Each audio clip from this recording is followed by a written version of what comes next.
여러분, 바로 오늘입니다. 2026년 1월 27일. 우리가 정말 오랫동안 기다려왔던, 어쩌면 불가능하다고 생각했던 그 숫자가 드디어 현실이 됐습니다. 코스피 5천. 네, 오늘 그 역사적인 순간을 저희가 목격했습니다. 자, 그럼 오늘 이 역사적인 날에 대체 무슨 일이 있었던 건지, 그리고 이 엄청난 상승 뒤에는 어떤 힘이 숨어 있는지, 또 앞으로는 어떻게 될지 데이터를 보면서 하나하나 파헤쳐 보겠습니다. 우선 오늘 시장 마감 상황부터 한번 정리하고 가시죠. 바로 이 숫자입니다. 5084.85. 오늘 시장을 한마디로 요약하는 숫자죠. 코스피가 그냥 5천에 살짝 찍고 내려온 게 아닙니다. 아주 강력한 힘으로 뚫어버리고 그 위에서 마감하면서 말 그대로 새로운 시대가 열렸다는 걸 선포한 겁니다. 자, 표를 보시면 시장 전체가 강했던 건 맞는데 여기서 진짜 주목해야 할 건 바로 코스피 200입니다.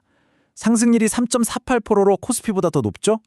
이게 뭘 의미하냐면 오늘 랠리가 시장을 이끄는 최상위 기술주들, 바로 그 핵심 기업들에 의해 주도됐다는 아주 명확한 신호입니다. 그러면 여기서 당연히 질문이 나오겠죠. 도대체 어떤 힘이 시장을 이렇게까지 끌어올린 걸까요? 한 노벨상 수상 분석가가 내놓은 보고서가 있는데요. 거기서 5가지 핵심적인 동력을 짚어주고 있습니다.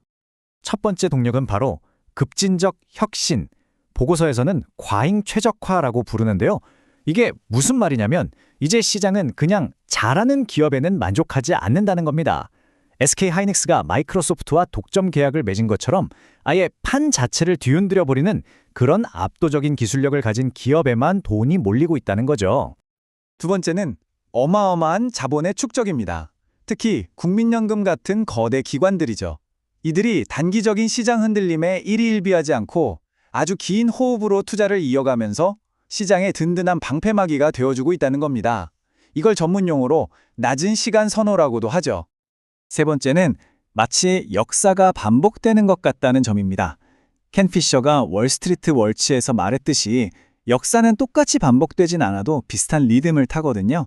지금 우리가 보고 있는 이 반도체 기술 슈퍼사이클이 놀랍게도 1980년대 초반에 있었던 기술주 중심의 강세장과 정말 소름 돋게 닮아 있다는 분석입니다. 네 번째는 집단적인 분위기입니다.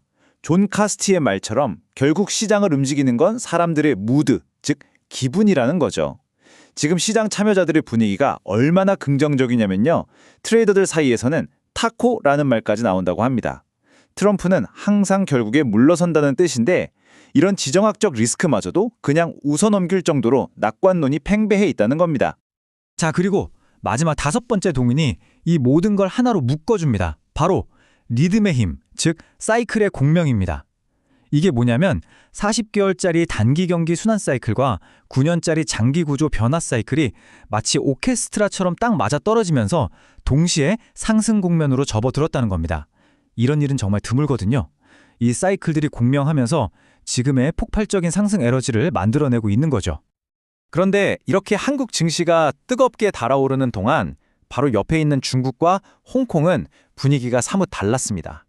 그 이유를 들여다보면 이게 또 아주 흥미롭습니다. 이 그래프를 한번 보시죠. 정말 극명한 차이가 느껴지지 않으세요? 플러스 2.73%를 기록한 한국 코스피와 고작 플러스 0.1%에 그친 상해 종합지수, 말 그대로 하늘과 땅 차이입니다. 보고서는 이 엄청난 차이를 딱 한 단어로 설명합니다. 바로 제도적 신뢰.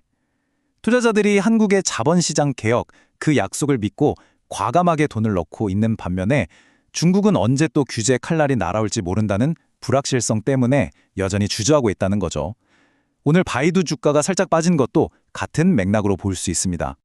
자, 그럼 지금까지 오늘 시장이 왜 이렇게 움직였는지 살펴봤습니다. 이제부터는 가장 궁금해하실 부분이죠. 그래서 앞으로는 어떻게 될 것인가? 이 보고서가 내놓은 개량적 전망을 한번 살펴보겠습니다. 이건 몬테카를로 시뮬레이션이라는 기법으로 2월 시장을 예측한 건데요. 결론부터 말씀드리면 지금의 상승세가 이어질 거라는 강세 시나리오의 확률이 무려 68%에 달합니다. 반면에 트럼프 관세 리스크 같은 악재가 터져서 시장이 꺾일 약세 시나리오는 단 10%에 불과하다고 하네요. 그래서 모델이 예측하는 2월 말 목표 지수를 보면요. 코스피는 지금보다 7.77% 더 오른 5,480, 홍콩 항생지수와 상해 종합지수도 각각 약 4% 정도 추가 상승할 걸로 보고 있습니다. 물론 상승의 폭은 여전히 한국이 가장 클 것으로 예상되고요. 자, 그럼 이제 마지막으로 가장 실용적인 부분입니다. 이렇게 변동성이 큰 코스피 5000 시대에 우리는 어떻게 투자를 해야 할까요? 이 보고서에서는 아주 명확한 퀀트 전략을 제시하고 있습니다. 이름하여 알파오 2026 전략인데요. 아주 간단합니다. 전체 자산의 60%는 반도체가 주도하는 시장의 큰 흐름을 따라가기 위해 코스피 200 지수에 투자하고요. 20%는 좀 더 공격적으로 고수익을 노리고 코스닥 150에 AI 관련주에 투자합니다. 그리고 나머지 20%는 혹시 모를 외부 침격에 대비해서 금이나 국고채 같은 안전자산으로 방어막을 쳐두는 거죠. 물론 전략만 좋다고 다가 아니죠. 실행이 핵심입니다. 이 전략에서는 언제 사고 언제 팔아야 하는지에 대한 명확한 규칙을 제시합니다. 예를 들어 시간봉 차트에서 특정 기술적 신호가 나오면 매수하고 손실이 마이너스 1.75%를 넘어가면 기계적으로 손절매하는 식이죠. 감정을 완전히 배제하고 원칙대로만 움직이는 겁니다. 오늘 이 시간을 통해 우리가 확인한 건 코스피 5000이라는 게 단순히 숫자에 그치는 게 아니라는 겁니다. 이건 어쩌면 한국이 다가오는 AI 시대에 없어서는 안 될 핵심 부품을 전 세계에 공급하는 그런 글로벌 경제의 중심으로 부상하고 있다는 거대한 패러다임 전환의 신호탄일지도 모릅니다. 그래서 마지막으로 이 질문을 던져보고 싶습니다. 과연 오늘은 코리아 프리미엄이라는 새로운 시대의 시작을 알리는 서막일까요? 아니면 또다시 반복될 하락 직전의 가장 높은 정점일까요? 이 질문에 대한 답은 앞으로 시장이 보여주겠죠. 오늘 분석은 여기까지입니다. 함께해 주셔서 감사합니다.